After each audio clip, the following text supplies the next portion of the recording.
Hello, I want to introduce this handy little board that I've drawn up for our students that allows them to be able to plug in a LCD panel like this in a few different configurations and make it super stable and easy to use.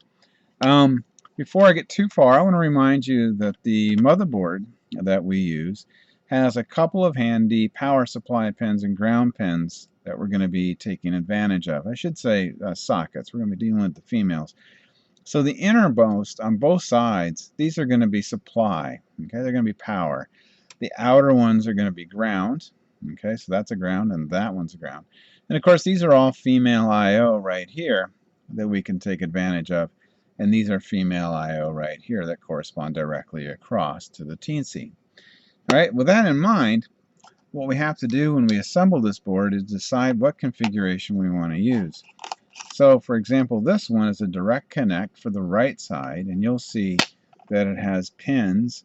This one is going to plug into the positive, this one's going to plug into the ground, and these are going to go into the I/O pins. Okay, and then likewise for the left side, I have it set up with this very similar. All right, so this one's going to be positive, this is going to be the 5-volt supply, this is going to be ground, and these are going to be I/O. But because of that, because these are actually sort of mirror images, if you're going to build one of these boards of your own, you have to decide how you want to lay it out before you begin to assemble. So if you're going to use it on the right side of the board, you're going to want it like this. Okay, so it'll ultimately plug in directly like this. If you want it on the left side, you're going to have to do it like this, so it'll plug in on this side. All right. The pots doesn't matter. You can put it on either side. Notice that there are 3 groups of 3, and all of these are interconnected, so it doesn't matter. You can choose these 3, or those 3. They're ultimately all going to work the same. Just use them in a group of 3. Okay. The 220 ohm resistor, of course, goes right here, and then you're going to solder this on like this. All right. If you're going to go in this configuration, and you're going to solder it like that if you're going to go in this configuration. Okay. Now the other option is just to go with a straight strip of pins like this, in which case you're probably going to mount this in some other fashion, and I have a robot you can see that's mounted up above the board like so. Notice that on this board there are actually 2 5-volt points. Okay. You do not, this is super important, you do not want to put a pin in here if you're going to be hooking it up for direct connect. We do not want to put 5 volts into that I/O pin. All right. It's fine on the 3.2, it's a 5-volt tolerant system, but on the 4.0, that would cause this pin some distress. All right. Same with this side. If you're going to go this way and you're going to use that 5-volt supply, taking advantage of that socket, do not put a pin here. All right, it will cause a direct supply into the I/O and potentially damage the pin. You can see that on my direct connect boards that I have left that one empty on both cases. Okay, there's nothing there. So that way that doesn't happen. Whereas when I went with the ribbon connection, I actually left that one empty. All right, there's nothing there, so that way I can just use a straight ribbon cable. So with that in mind, I'm going to demonstrate this one first. So I'm going to plug this guy in. And so now I'm using the right-hand side board. And then I'm going to plug this LCD display in. And of course I get erroneous junk. So let's load something into it. The best place to start is just with the basic already built-in examples. So I'm going to go to examples, and I'm going to scroll on down to LCD, and I'll choose, of course, the proverbial hello world. What you have to do, let me close this out. What you have to do is simply change the pin numbers from the default of this example down here. Variables are preferred, but to keep this fast and easy, I'm just going to comment that out. And what I want to do is, in this case, I'm hooked up to pins 18 to 23 in that sequence. So it's real easy. You just replace this with 18 to 23. I actually have it written over here. I'm just going to copy and paste it. And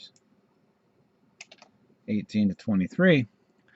And in theory, this should work right out of the box. Let me load it up. I'm going to pause this.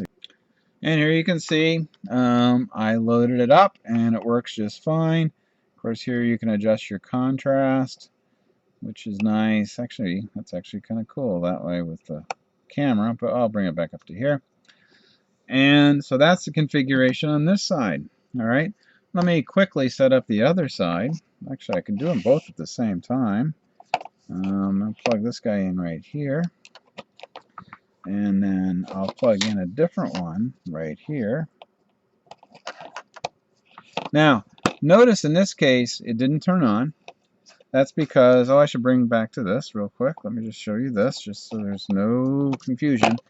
Remember, on a Patton robotics board, you can set that between VN and 5 volts. All right, you're going to want to run that on 5 volts if you're going to take advantage of this pin. Okay, so let me reassemble that real quickly, and I'm going to turn on this side.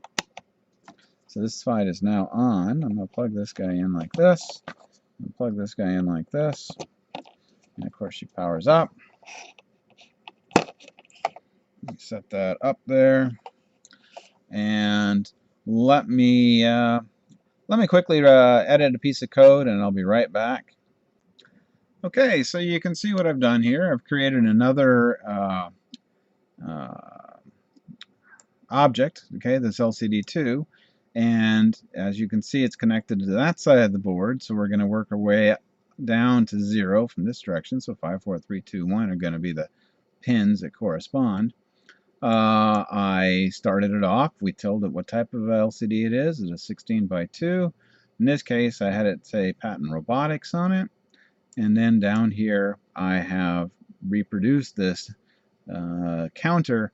The only difference is, in this case, I've set the start point onto the 8th character of the second line. And of course, the second line is 1 because it starts at 0. So there you go. It works pretty well. It's super easy to use. It mounts onto either side. I'll take a moment to show you one other just cool thing. Make sure everything works fine. But this is the principle of it. So hang out a little bit if you want to see a touch more. But if not, have a good one. Okay, so for those of you who are still with me, I just want to show you that all the basic functions do work just fine.